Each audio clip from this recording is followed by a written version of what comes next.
Anda perlu memasukkan butiran akaun iaitu D5AD dan kata laluan.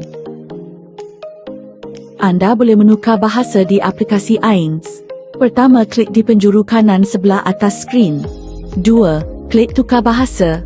3. Anda diberi dua pilihan bahasa Melayu atau English. Klik bahasa yang anda ingin pilih.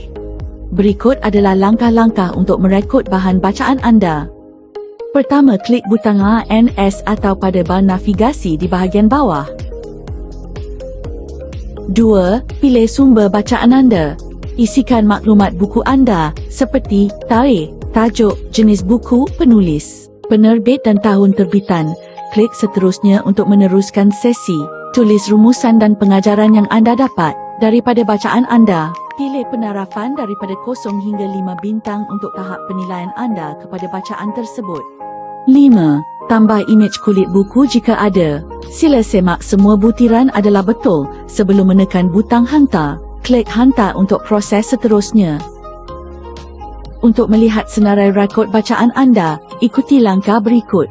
Pertama, pada skrin utama, pergi ke bahagian rekod terkini. 2. Klik butang lihat semua. Anda akan dibawa ke senarai rekod bacaan. Tapi senarai, anda boleh menepis senarai mengikut sumber bacaan seperti buku e-buku dan sumber digital.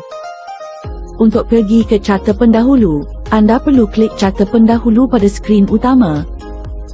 Tahap adalah untuk anda melihat berdasarkan beberapa pilihan seperti sekolah, daerah, negeri dan kebangsaan. Senarai ini akan memaparkan 10 murid teratas.